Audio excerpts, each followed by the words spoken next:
I'm gonna take with me the furthest is the bonds I've had with my teachers.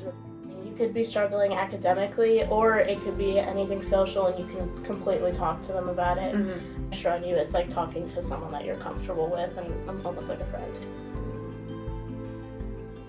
Everyone who is in this building is here to support the students and each other. And it's not a place where the students are below the teachers. The teachers and the students are on the same level and work together on the same level. In sophomore year, when I gave my first longer oral presentation in Spanish, and I was stumbling and I knew I was making mistakes, and I felt so flustered and on the edge of tears. And then I looked up at Miss Luna, and she had truly just the biggest, warmest smile on her face, and I could see her confidence in me and her pride and how encouraging she was, and I felt that I could make mistakes and learn and grow, and none of my classmates were laughing at me.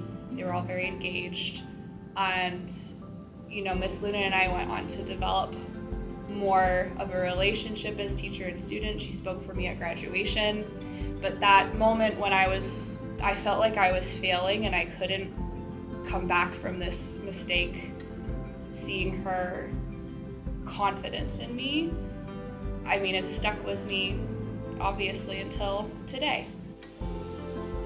And Waldorf really also gave me a base of feeling like I had a community.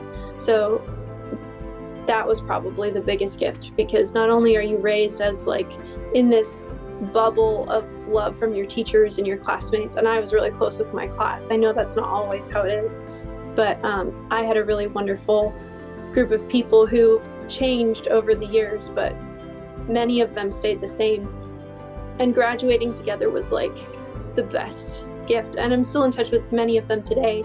I think you might know your woodwork teacher, Cameron Archer. He was in my class, and we still hang out and have coffee sometimes.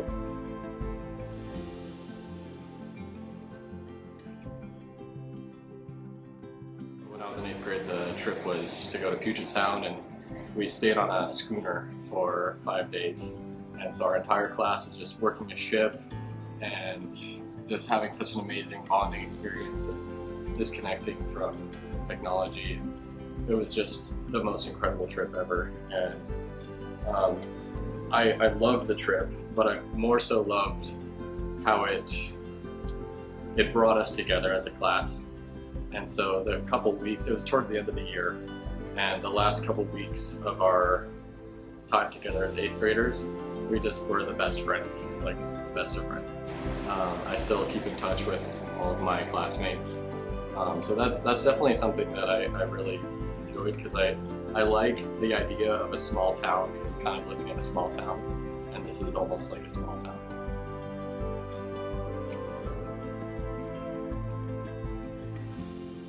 A unique aspect of Waldorf and what it gives to its students would be our problem-solving skills.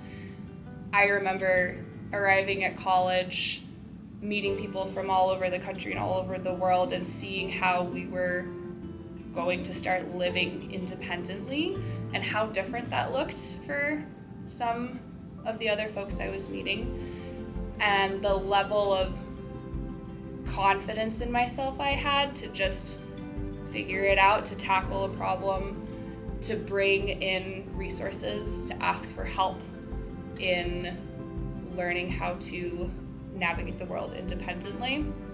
I think the problem-solving skills are a part of my everyday life. I don't get too frustrated if something is going terribly wrong, because I know that either through my own skills or through resourcing myself and relying on my community or seeking information that will help me solve the problem, I can solve the problem.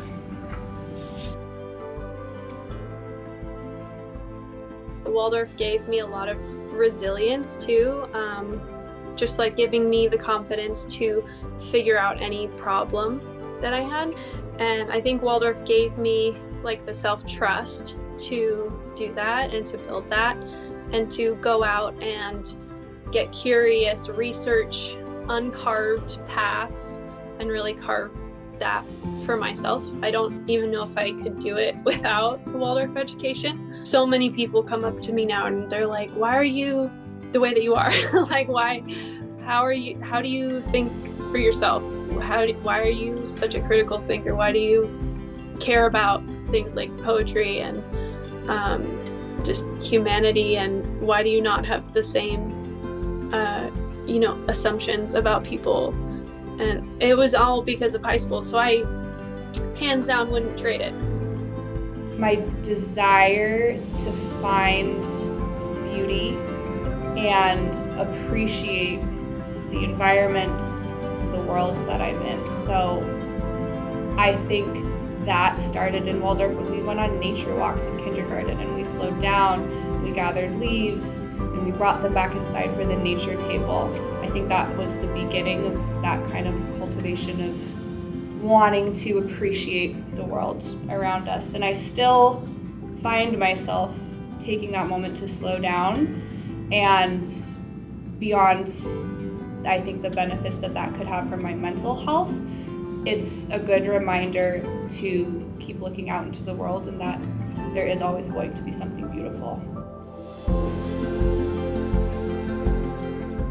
I have to thank my parents for